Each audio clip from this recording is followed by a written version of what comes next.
안녕하세요. 도령 안부성입니다. 저희 태을진리 철학에서는 명리학 사주팔자를 이론이 아닌 통변과 실전을 위주로 설명하고 있습니다. 오늘의 주제는 인생의 진퇴입니다. 누구나 살다 보면 잘 될 때가 있고요. 잘 안 될 때가 있죠. 굴곡이 있습니다. 잘 될 때는 무엇이든 잘 되고요. 노력 이상의 큰 성과를 거두기도 합니다. 무엇이든 잘 됩니다. 안 될 때는요, 아무리 노력해도 힘들고 벅찹니다. 되는 일이 없어요. 노력하면 할수록 더 힘들고 궁지에 멀리죠. 급기야 망하기까지도 합니다. 그러기에 인간은 고생을 하기 마련인가 봅니다. 이렇게 잘 되고 안 되는 것은 대운에 달려 있습니다. 대운은 흥망성쇠를 주관합니다. 대운은 10년 주기로 변하고 30년 주기로 방향이 바뀝니다. 누구든지 굴곡이 없고 평탄한 삶을 살고 싶죠? 그럴 수 있습니다. 가능한 일이죠. 대운이 길할 때는 나아가 발전을 꾀하고 뜻을 펼치면 되고요. 그럼 크게 성공할 것이고, 대운이 흉할 때는 들어서서 발전을 꾀하지 말고 현상 유지에 힘쓰면서 자신을 돌아보고 거듭나면서 내면을 가꾸어 정신적으로 성숙해진다면 이 흉한 대운은 아주 슬기롭게 편안하게 넘어갈 수가 있습니다. 그럼 사주팔자를 보아 자신의 길흉화복, 그 때를 알아 진퇴로서 인생을 경영한다면, 펼친다면 정신적, 물질적 조화를 통해 더욱 성숙한 인생을 살아갈 수 있습니다. 그럼 한덕수 총리 사주팔자를 예시를 들어서 설명해 보도록 하겠습니다.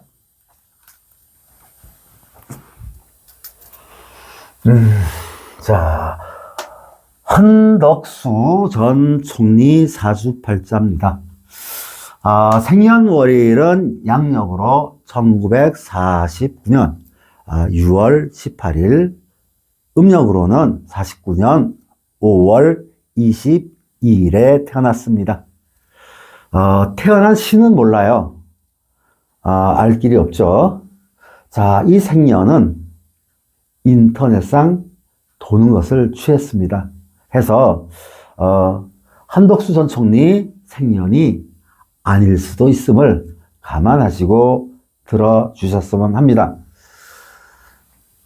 우선 이 사주팔자를 통변하기 위해서는 용신을 찾아야 합니다. 용신 없이 사주를 본다는 것은 불가능하죠. 용신 없이 사주를 보게 되면 기억을 기반한 관념적 사주를 보게 되어 있습니다. 그렇다면 미신 사주를 보는 것이죠. 그럼 통변을 위해서 용신을 찾아보도록 하겠습니다. 기축생의 경오월에 기묘일에 태어났습니다. 기토가 화왕절이죠. 5월 달에 태어났고, 년의 기축으로서 간지가 토로 되어 있습니다. 그래서 이 사주를 볼 때, 전체적으로 봤을 때 좀 조열되어 있고, 메말라 있으면서 상당히 왕한 사주가 되겠습니다. 해서 시급히 필요한 수입니다. 조후, 용신, 수가 되겠습니다. 그리고 이 토를 견제할 수 있는, 컨트롤할 수 있는 목이 바로 희신이 되겠습니다. 그리고 토의 기운을 빼서 좋고, 그렇지만 금은 목을 합니다. 안 좋아요. 그래서 장단점이 있습니다. 그러면 한신이 되겠습니다. 자, 그리고 이 세력이 굉장히 강하죠. 토가 기신이 되고, 그리고 뜨거운 화를 이렇게 구신으로 보면 되겠습니다. 자, 그럼 용신도 찾았고 기신도 찾았습니다. 그렇다 보니 사주 보기가 굉장히 편해지죠. 자, 그럼 이 사주는 용희신 수목운에 발전하게 되어 있고, 화토운에 기구신운이죠. 패하게 되어 있습니다. 자, 그럼 오늘의 주제 진퇴입니다. 인생에 있어서 굴곡 없이 살 수 있는 방법, 바로 진퇴가 되겠죠. 이렇게 나갈진 물러설 퇴. 운에 따라 때에 따라 이렇게 진퇴를 통해서 인생을 경영한다면 굴곡 없이 평탄한 인생을 살면서도 정신적, 육체적, 물질적 다 편안하게 갈 수가 있어요. 그래서 오늘의 그 주제를 삼은 건데요. 자, 그럼 대운을 한번 살펴보겠습니다. 4세죠. 4세부터 23세까지 기사무진 기구신 대운입니다. 물러갈 퇴가 맞겠죠. 하지만 유년 시절이고 학창 시절이기 때문에 진퇴를 논하기엔 좀 무리가 있어 보입니다. 단지 이 대운이 안 좋았기 때문에 초년운 유년 시절과 학창 시절이 좋지 않았겠구나. 그래서 어려움이 좀 있었겠다라고 보면 되겠습니다. 그리고 24세부터 시작해갖고 33세까지 정묘 대운은요, 지이 되겠습니다. 굉장히 과정은 안 좋아요. 해서 노력이 상당히 필요한 상황에서 노력하면 반드시 얻을 수 있는 묘가 있습니다. 그래서 이 관이죠. 그래서 이 묘를 취하기 위해서는 24세 이후에는 나아가야 합니다. 고생 끝에 낙이 오는 대운이라고 보면 되겠습니다. 그리고 이 목은요, 직장도 되지만 관록도 되고 또 자격도 되고 명예도 됩니다. 그리고 이제 44세로 넘어가 볼까요? 44세부터 53세까지 을축 대운입니다. 물러갈 때입니다. 이때 나서서 무엇이든 하면 다 안 되게 돼 있어요. 그리고 굉장히 우환이 찾아들게 되어 있고, 하는 일마다 문제가 생길 때입니다. 그래서 44세부터 53세까지는 물러설 퇴다.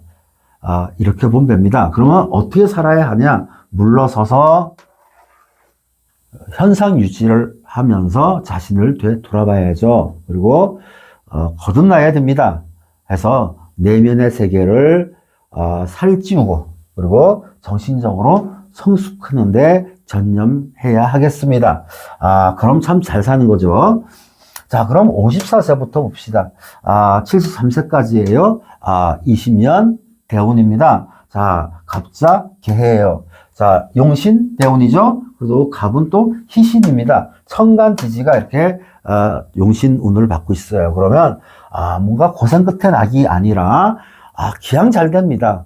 처음부터 잘 되고 하늘이 좋고 땅이 덥고 하니 승승장구하겠구나. 무엇이든 노력하면 다 잘 될 때입니다. 그래서 이 운명으로서는 최고의 전성기구나 라고 볼 수가 있어요. 그래서 이 20년 동안은 나아갈 진이 맞습니다. 자, 그리고 74세부터 83세까지 임술 대운입니다. 물러갈 퇴가 되겠습니다. 임은 그럴듯하지만 이 술토가 상당히 안 좋아요. 술은 묘가 술이 합이 되고 오술 합이 되고 축술 형살이 되면서 상당히 위태롭습니다. 그래서 74세는요, 83세까지는 과정은 그럴듯했으나 결과는 상당히 안 좋다. 그렇다면 물러설 퇴가 되겠습니다. 근데 아쉽게도 이제 한덕수 전 총리께서는 74세 이후에 중책을 맡았죠. 원래 물러서야 되는데 나간 겁니다. 하다 보니 지금 현재 입장에 왔을 때 결과적으로 아주 안 좋은 상황을 이제 겪게 되는 거죠. 해서 23년 형을 받았습니다. 죄가 없는데도 말입니다. 제가 봤을 때 죄가 없어요, 이분. 예. 그래서 말인데, 정치적으로 해서, 이렇게 무함이죠. 어떻게 보면. 이래서, 23년형을 받았지만, 제가 봤을 때는 짧으면 1년, 많으면 5년이 되겠습니다. 74세부터 10년 대운이 안 좋은 상황에서 나아갔기 때문에 겪는 고초입니다. 84세가 되면 이렇게 한신대운으로 접어들게 되죠. 그러면 편안하게 살 수는 있어요. 그래서 제가 봤을 때는 만약에 형이 확정이 된다면 그리고 살게 된다면 감옥에서 5년 아니겠나. 짧으면 1, 2년이고요. 저는 그렇게 봅니다. 그리고 안 살 수도 있습니다. 왜냐하면 대운이 흉하다 해서 죄 없는 사람이 감옥 간다라는 법은 없습니다. 물론 음해를 당하거나 했을 때는 더러더러 감옥 가는 분이 있긴 해요. 근데 여기 한덕수 총리께서도 이제 그런 상황으로 이해하면 되겠습니다. 그러면 그 임술대운, 여기 술토대운 79세부터입니다. 79세부터 83세까지 어느 정도로 흉하냐? 그게 문제입니다. 감옥살이가 문제가 되는 것이 아니라, 목숨이 이태로워요. 목숨을 잘 부지하고 살아야 합니다. 그리고 사주팔자에는 감옥 간다라는 팔자는 없습니다. 예. 죄를 졌거나 악업을 쌓은 사람들, 이런 사람들은 감옥을 가겠지만 선덕을 쌓은 사람들이 감옥 갈 일은 없죠. 예, 그런 팔자라는 법은 없습니다. 단 이렇게 음해를 당했을 때 또는 나가지 말아야 하는데 나갔을 때 반드시 물러서야 할 때에 나갔을 때죠. 그러다 보면 욕심이 되는 겁니다. 거기에 대한 대가라고 볼 수가 있겠죠. 자, 그럼 오늘은 여기까지 하고요. 다음에는 다른 분의 사주를 가져다가 설명해 보도록 하겠습니다. 지금까지 들어주셔서 대단히 감사합니다.